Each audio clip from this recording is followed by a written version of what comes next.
All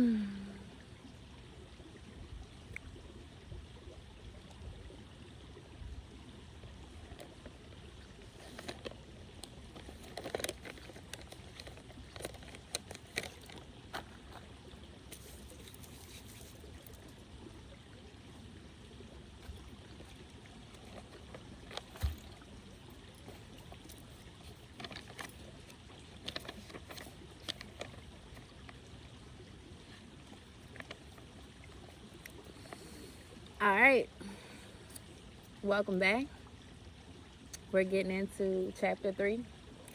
I'm in a spirit, so I'm keeping reading. Chapter 3. Who are you? Ramana Maharshi, 1879 to 1950, a great teacher in the yogic tradition, used to say that to attain inner freedom, one must continuously and sincerely ask the question, who am I? He taught that this was more important than reading books, learning mantras, or going to holy places. Just ask, who am I? Who sees when I see? Who hears when I hear? Who knows that I'm aware? Who am I? Let's explore this question by playing a game. Make believe that you and I are having a conversation. Typically, in Western cultures, when someone comes up to you and asks, "Excuse me, who are you?" you don't admonish them for asking such a deep question. You tell them your name, for example, Sally Smith, Sasha Jones. But I'm going to challenge this response by taking out a piece of paper and writing the letters Sally, Smith, and then showing it to you. Is that who you are? A collection of letters? Is that who sees when you see? Obviously not, so you say. Okay, you're right. I'm sorry. I'm not Sally Smith. That's just the name people call me. It's a label, really. I'm Frank Smith's wife. No way, that's not even politically correct nowadays. How could you be Frank Smith's wife? Are you saying you didn't exist before you met Frank?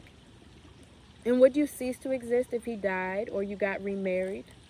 Frank Smith's wife can't be who you are. Again, that's just another label, the result of another situation or event you participated in. But then, who are you? This time you respond, okay, now you have my attention. My label is Sally Smith. I was born in 1965 in New York. I live in Queens with my parents, Harry and Mary Jones, until I was 5 years old.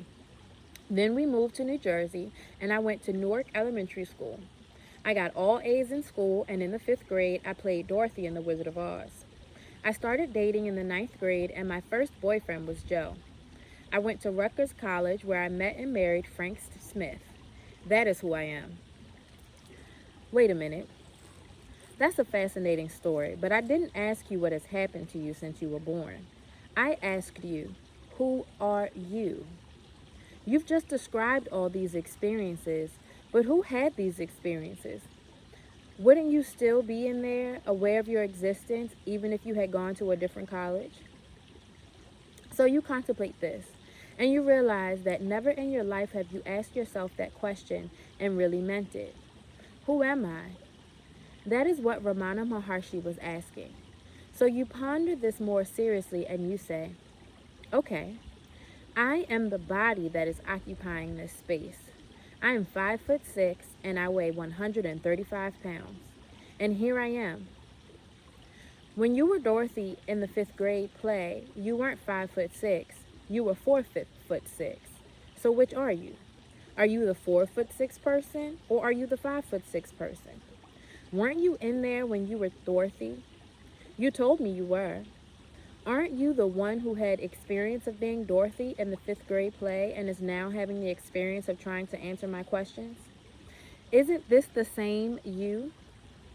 Perhaps we need to step back for a moment to ask some exploratory questions before returning to the core question.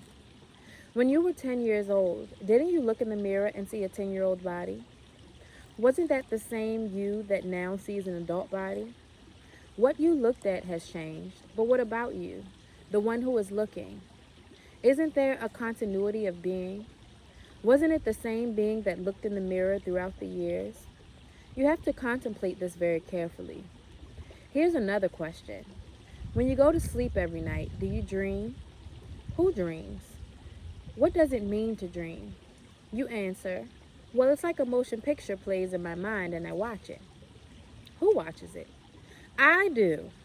The same you who looks in the mirror? Does the same you who is reading these words also look in the mirror and watch the dreams?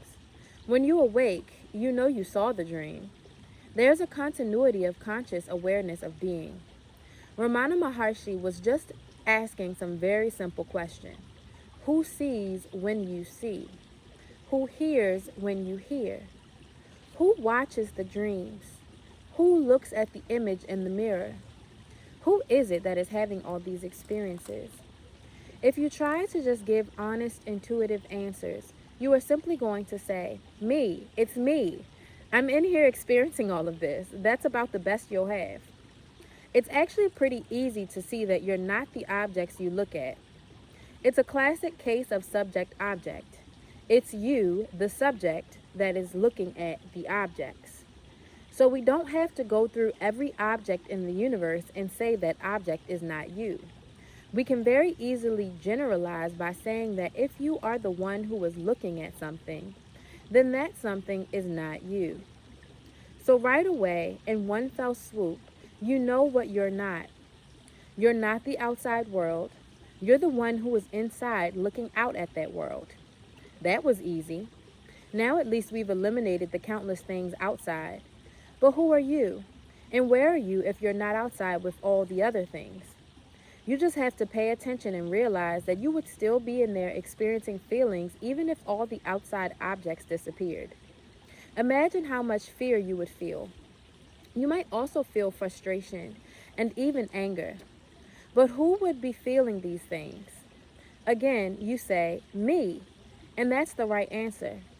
The same me experiences both the outside world and the inside emotions.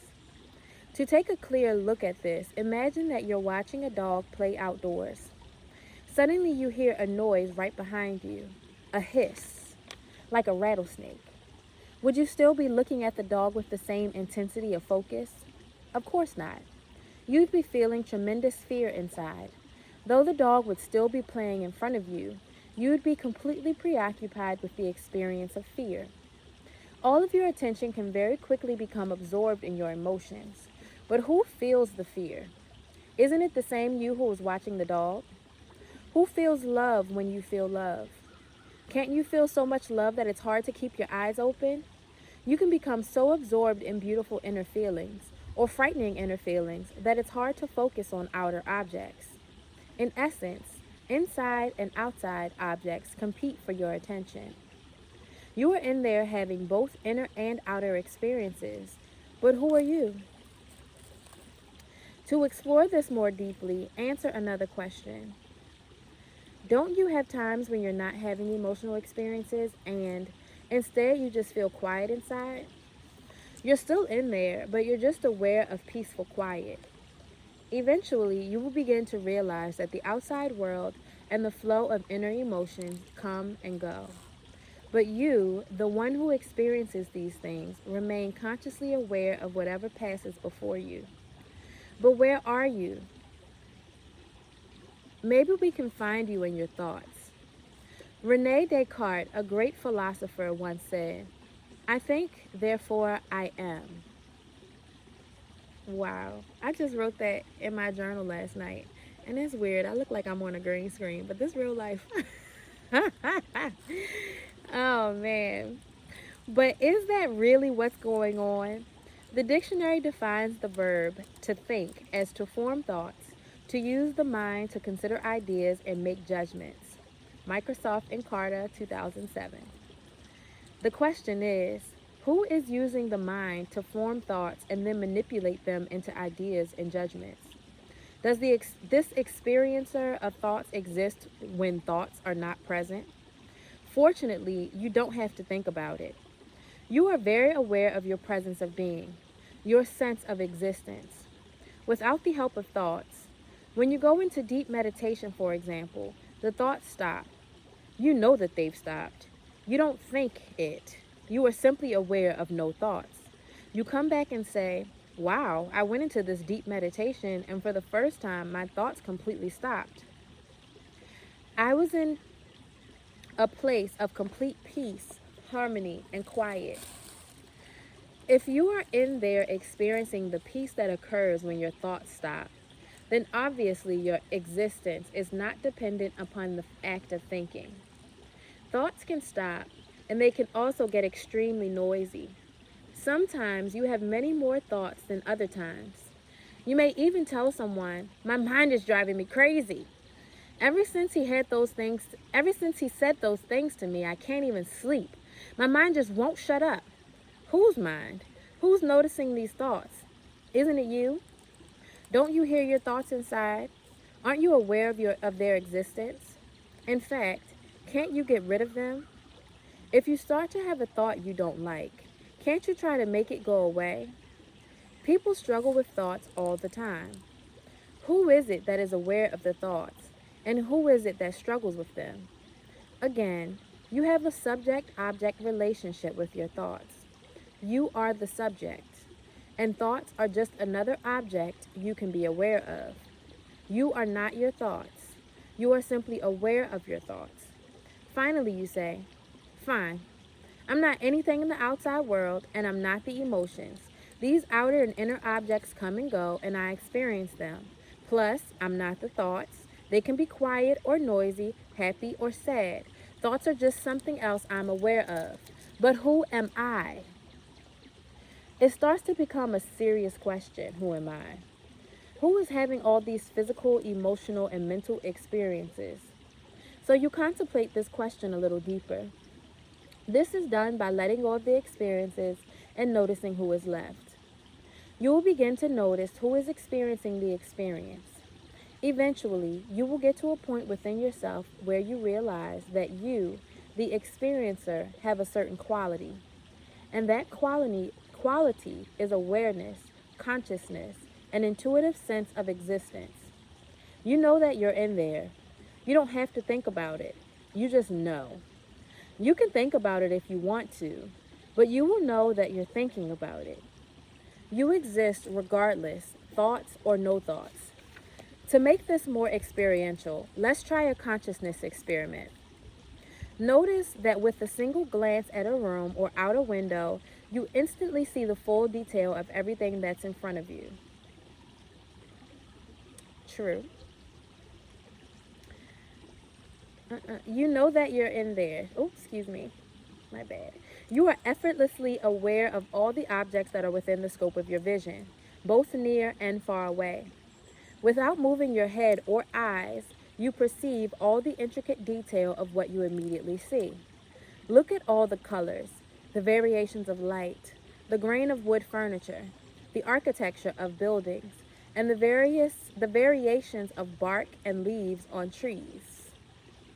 Notice that you take all this in at once without having to think about it.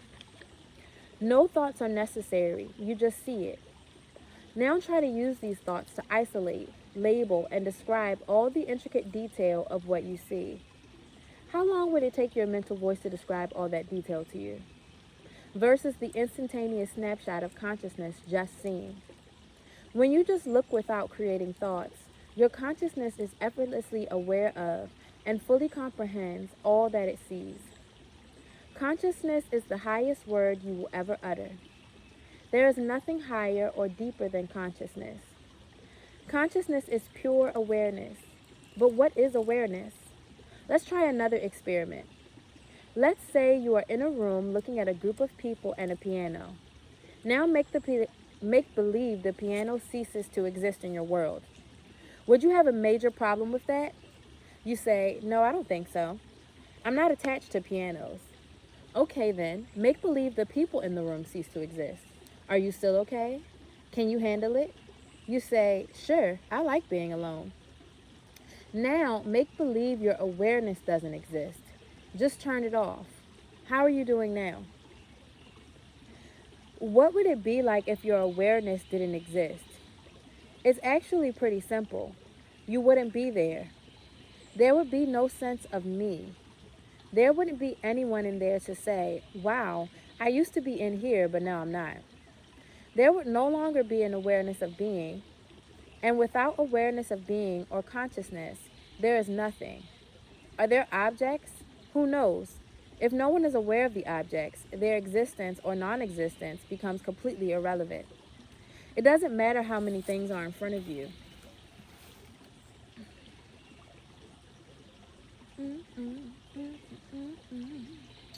I lost it. Gotcha. It doesn't matter how many things are in front of you if you turn off the consciousness. There is nothing. If you are conscious, however, there can be nothing in front of you, but you are fully aware that there is nothing. It's really not that complicated, and it's very enlightening. So now, if I ask you, who are you? You answer, I am the one who sees. From back in here somewhere, I look out and I am aware of the events, thoughts, and emotions that pass before me. If you go very deep, that is where you live.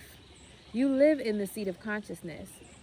A true spiritual being lives there without effort and without intent, just as you effortlessly look outside and see all that you see. You will eventually sit far enough back inside to see all your thoughts and emotions as well as outer form. All of these objects are in front of you. The thoughts are closer in. The emotions are a little further away. And form is way out there. Behind it all, there you are. You go so deep that you realize that that's where you've always been. At each stage of your life, you have seen different thoughts, emotions, and objects pass before you. But you have always been the conscious receiver of all that was. Now you are in your center of consciousness. You are behind everything, just watching. That is your true home. Take everything else away and you're still there, aware that everything is gone. But take the center of awareness away and there is nothing. That center is the seat of self. From that seat, you are aware that there are thoughts, emotions, and a world coming in through your senses. But now you are aware that you are aware. That is the seat of the Buddhist self, the Hindu Atman, and the Judeo-Christian soul. The great mystery begins once you take that seat deep within. And that's the end of chapter 3.